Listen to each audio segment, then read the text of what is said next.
Hey NFL fans, this is Gary Greene, longtime sports handicapper and professional sports bettor here in Las Vegas for the past 35 years. And this is your Gary Wins videos, and we have a multiple game Monday night football here to close out week 15. And we'll do two separate videos. This first video is the Chicago Bears at the Minnesota Vikings game. And the Vikings a 7-point favorite, the total 44.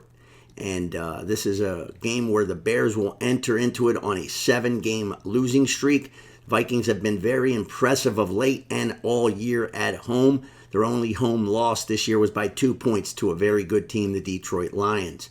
This is a rematch of the Week 12 game where the Vikings won 30-27 in overtime. In this game, both offenses completely dominated the opposing defenses.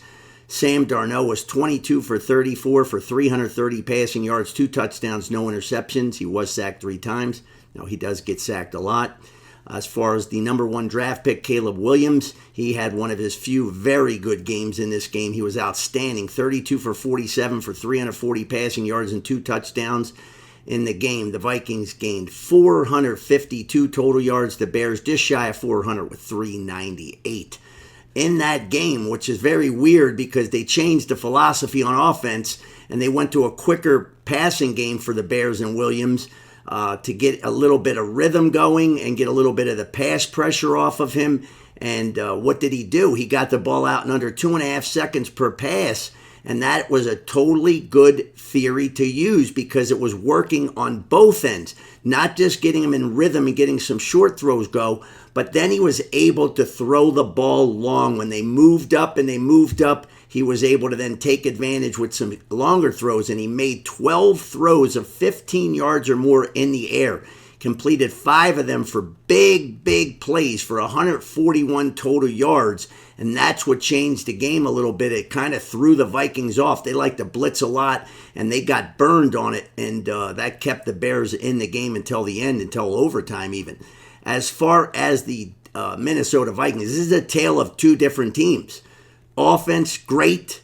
Defense, terrible right now. The offense is clicking on all cylinders. The defense is clicking on no cylinders. Right now, the Vikings defense has a big problem, and it's called a tackling problem. And I gauge tackles missed in my tape watch, and you almost want to stop with the red pen. It was so often in each one of these games the last 3 weeks. Very different from the team we saw prior to those 3 weeks. This was an outstanding defense. Everything was working good. I think I did one of my stock up teams of the week, and it was on the Vikings defense one time. So this defense is really starting to, maybe they're running out of gas. I don't know. The offense is quick on the field sometimes, getting a lot of points, and they're playing extra minutes. But, still, this defense has played really bad. The last 3 games, they've allowed 398, 406, and 496 total yards.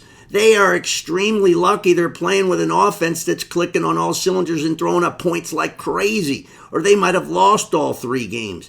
Right now, I would give this defense for the Minnesota Vikings the last 3 weeks a D-. I give the offense for the Vikings an A. The last 4 weeks for Darnold, the quarterback of the Vikings, 5 touchdowns last week. He's got 11 touchdown passes the last 4 weeks. They have scored 42, 23, 30, and 23 points the last 4 weeks, the Vikings offense. And Darnold, 0 interceptions. And if you're not turning the ball over, you got the greatest chance to win against anybody. Good team, bad team. And right now, this offense is just not skipping a beat. They're going out there and moving the ball, it seems like, on every possession. So you got to tip your cap to them there. And for Justin Jefferson, 2 touchdown pass catches last week. He's never had 2 touchdown passes in back-to-back games. He's certainly going against the right team here. Sometimes it's a lot harder for the defenses to keep stepping up when you've lost 7 straight games. The offenses usually always seem to still hang in there because they're playing with a different set of pride, but they're playing to try to stat pad their stats. See Kirk Cousins. There's a guy named Kirk Cousins in his league. Look at Kirk Cousins' stats. no matter what, especially when his team's way down, they continue to put up stats even though they're meaningless. So that's what the Bears could be able to do here on offense. And again, they have at least something to go off that first meeting where the offense did play pretty well.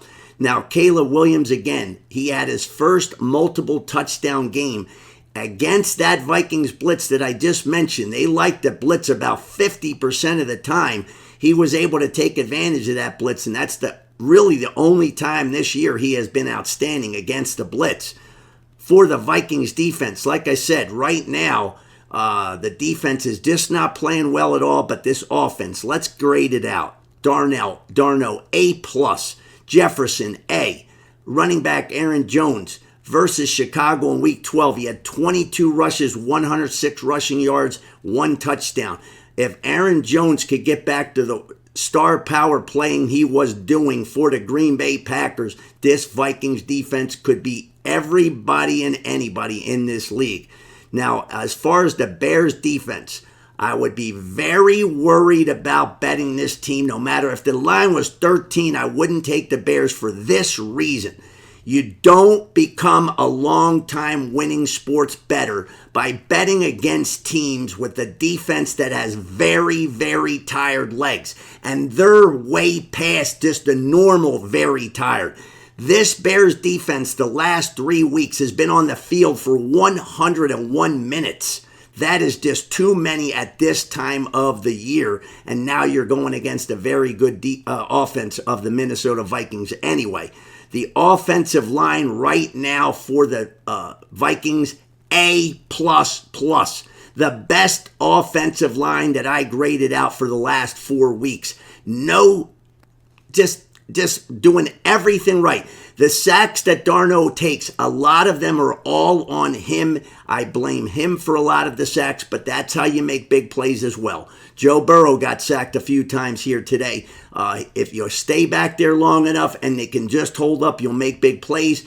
So Darno, he's not a runner. I'm a Washington Commanders fan. Daniels today he got sacked 8 times. The last I remember, I think that was the most that he's been sacked all year. But the bottom line is he could have been sacked 15 times. There was at least 6 or 7 other big scrambles that he got away. Darno's not going to do that too much. So betting on a Bears team that lost 7 in a row, not right now, and again, with the tired legs of the defense, I just don't see how you would want to really be looking to bet the Bears in this game. It would have to be Vikings or nothing for me. And the prop bet that I would go with in this game, I will take a shot. I'm going to go with Justin Jefferson. This is going to be a big plus. Justin Jefferson to get 2 touchdown catches for the first time in his career back-to-back. This is the defense he should be able to exploit. We'll take a big plus price, and we'll run our 15-3 prop bets on the year going into this game.